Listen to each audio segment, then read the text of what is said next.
नमस्ते दोस्तों, आज हम इस वीडियो में बात करेंगे एचसीएल टेक के बारे में। वीडियो में हम समझने की कोशिश करेंगे कि क्या अभी इसका वैल्यूएशन ठीक ठाक दिखाई देता है। जो अभी करंट वैल्यूएशन पे चल रहा है अराउंड 24 के पीई पे चल रहा है, क्या ये कंफर्ट दिखाई देता है कि अभी भी ये थोड़ा महंगा है। वीडियो में समझने की कोशिश करेंगे। और जो एचसीएल टेक है ना, इसको चूज करने का रीजन ये था, जो डिविडेंड यील्ड है इसका 3.44% है। बहुत अच्छा खासा डिविडेंड भी देता है, अच्छे रिटर्न्स भी दिए इसने पास्ट में। ऐसा नहीं है कि 3.44% का अगर ये डिविडेंड दे रहा है तो रिटर्न्स कुछ नहीं दिया। रिटर्न्स काफ़ी अच्छा देता है। काफ़ी स्ट्रॉन्ग कंपनी है आईटी की, 46 कंट्री में काम करता है। ठीक है, थोड़ा हम बिजनेस के बारे में नहीं, केवल यहाँ पे वैल्यूएशन को समझेंगे, क्योंकि ये एक लार्ज कैप की, हैवी लार्ज कैप की, फंडामेंटली स्ट्रॉन्ग और आईटी की टॉप कंपनी है। इसके बिना इंडिया का काम नहीं चल सकता। काफ़ी अच्छी कंपनी है। ठीक है, तो यहाँ पे देख सकते हो मार्केट अराउंड 4,25,000 करोड़ हो गए।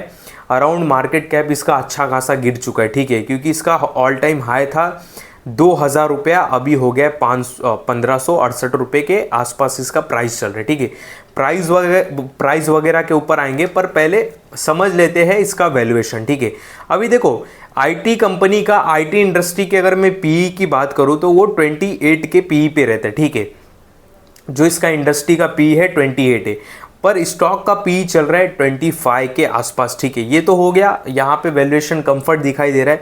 अगर मैं एवरेज अगर 5 साल के पी के हिसाब से बात करूँ तो इसका मीडियम पी 5 साल का था और 22.2% के आसपास, जो कि अभी ये चल रहा है 25 के आसपास। तो अगर मैं 5 साल के एवरेज के हिसाब से देखूँ तो स्लाइटली ये महंगा दिखाई दे रहा है अभी भी। ठीक है, वैल्यूएशन के हिसाब से। पर ऐसा नहीं है कि यहाँ पे हमको कसम खाना है कि जब 22.2 के आसपास, यानी कि 5 साल के एवरेज मीडियम पी के आसपास आए तो ही मैं इस पे ध्यान दूंगा या फोकस करूंगा। ऐसा नहीं है। कोई कोई कंपनियां रहती है जिसका काम वैसा रहता है, बिजनेस वैसा रहता है, नेट प्रॉफिट वैसा रहता है, उसकी वैल्यू ऐसी रहती है कि थोड़ा हाई पी मांगते ही है। ठीक है, वो यहाँ पे अगर मैं 3 साल के पी के हिसाब से बात करूँ तो स्लाइटली थोड़ा महंगा दिखाई देता है, पर 1 साल के एवरेज पी के हिसाब से बात करूँ तो काफ़ी सस्ता दिखाई देता है। ठीक है, और यहाँ पे 10 साल के हिसाब से देखूँ तो 17 का मीडियम पी निकल के आता है, पर स्टॉक का पी 25 है। बहुत लोग बोलेंगे हाई है, पर 10 सालों में बहुत सारी चीज़ें चेंज हुई है। इसकी वैल्यू चेंज हुई है, इसका नेट प्रॉफिट चेंज हुआ है, रेवेन्यू चेंज हुआ है, बहुत सारे नए शेयर होल्डर आए हैं। ठीक है, वो सारी चीज़ें भी होती है। तो यहाँ पे हमको कसम नहीं खाना चाहिए कि जब 17, 18, 20 के पी पे आएगा, मतलब अभी 25 का पी है, तो ही हम इसको कंसीडर करेंगे या देखेंगे। ऐसा कसम नहीं खाना है, बहुत सारी चीज़ें रहती है। ठीक है, पर यहाँ पे बस मैंने एवरेज के हिसाब से आपको बता दिया। अभी यहाँ पे मैं 200 डे मूविंग एवरेज भी दिखाऊंगा, वो काफ़ी इंटरेस्टिंग है। ठीक है, सेल्स ग्रोथ का नंबर अच्छा है, आरओई 23 का है, आरओसी 29 का है, काफ़ी अच्छा है। डिविडेंड यील्ड बहुत अच्छा है कंपनी का, बहुत ही आईटी की यही कंपनी मेरे को अच्छी लगती है जिसका डिविडेंड यील्ड 3.44 है, और जो कि रिटर्न्स भी काफ़ी अच्छे देता है। ठीक है, इतने डिविडेंड यील्ड के साथ। बाकी नेट प्रॉफिट वगैरह सारी बातें ठीक है, वहाँ पे कोई दिक्कत नहीं है, नहीं डिस्कस करेंगे क्योंकि ऑलरेडी एक लार्ज कैप की हैवी कंपनी है।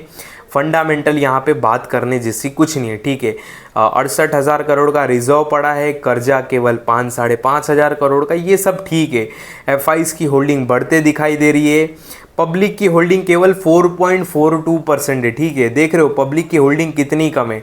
जो यहाँ पे अब बोलना तो नहीं चाहिए, ठीक है, पर मैं अपना एक पर्सनल व्यू बता देता हूँ। जहाँ पे चीज़ें अच्छी रहती है पब्लिक वहीं पे कम रहता है। ठीक है, तो समझ रहे हो ना आप बात को। तो यहाँ पे एक ओवरऑल ये हो गया। मैं आपको एक इसका काफ़ी इंटरेस्टिंग पैटर्न दिखा देता हूँ।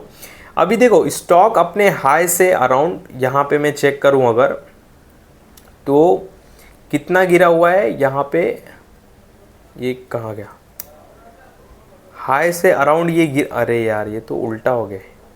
1 मिनट, हाँ, प्राइस रेंज, हाँ, हाई से गिरा हुआ है अराउंड अभी 22%। ठीक है, 22% गिरा हाई से। यहाँ पे एक चीज़ नोटिस करना, ये ब्लू वाली जो लाइन देख रहे हो ना, ये 200 डे मूविंग एवरेज की लाइन है। मैं आपको ये बताना चाहता हूँ कि ये स्टॉक ना ज़्यादा टाइम तक 200 डे मूविंग एवरेज के नीचे नहीं रहता है। अभी ये 200 डे मूविंग एवरेज के नीचे देख सकते हो कि यहाँ पे थोड़े टाइम था, फिर वापस एक बाउंस बैक देखने के लिए मिला। और ओवरऑल देखें तो देखो 200 डे मूविंग एवरेज के ऊपर ही रहता है। यहाँ पे देख सकते हो कि ये वाला जो पीरियड देख रहे हो ये रशिया यूक्रेन का वॉर था, जिसके वजह से नीचे आ गया, नहीं तो उसके पहले भी ये 200 डे मूविंग एवरेज पे था। और जैसे 200 डे मूविंग एवरेज को क्रॉस करता है, आप स्ट्रॉन्ग मूव देख सकते हैं, स्टॉक में देखने के लिए मिला, ठीक है। और इतना स्ट्रॉन्ग मूव होने के मतलब मूवमेंट देने के बाद स्टॉक में तो यार करेक्शन होएगा ही ऑफ कोर्स, जो कि करेक्शन थोड़ा हुआ और आया स्लाइटली नीचे, फिर वापस बाउंस बैक बहुत फटाफट हो गया। और फिर ये वही वॉर वाला लफड़ा था, और फिर उसके बाद ये तो लॉकडाउन हो गया, वो छोड़ दो ये पीरियड।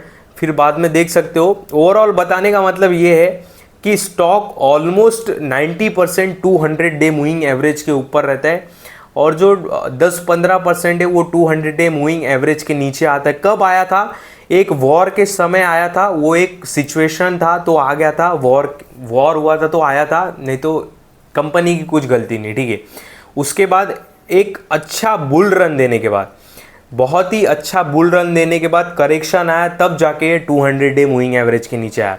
और उसके बाद एक देख सकते हो कि स्टॉक कैसे अप ट्रेंड में भागा एकदम ऊपर की तरह, और भागने के वजह से इतना, और मार्केट अभी करेक्ट हुआ है, सबको पता है आईटी का इंडेक्स 12-15% टूट चुका है, और जिसके वजह से स्टॉक अभी 200 डे मूविंग एवरेज को ब्रेक कर चुका है, ठीक है। तो चार्ट पैटर्न सब कुछ बता देता हमको, स्टॉक की चाल समझा देता, आप देख सकते हैं एकदम परफेक्ट तरीके से आपको समझ में आता रहेगा, ठीक है। आई होप आप इससे समझते रहोगे मेरे बोलने का मतलब क्या है। स्टॉक अभी 200 डे मूविंग एवरेज के पास से नीचे है, पास्ट में भी था, उसके बाद क्या हुआ था देख सकते हो। कितनी बार तो ये 200 डे मूविंग एवरेज को किस किया और ऊपर गया है, देखो किस किया ऊपर गया, एकदम देख रहे हो, अच्छी मूवमेंट देखने के लिए मिली।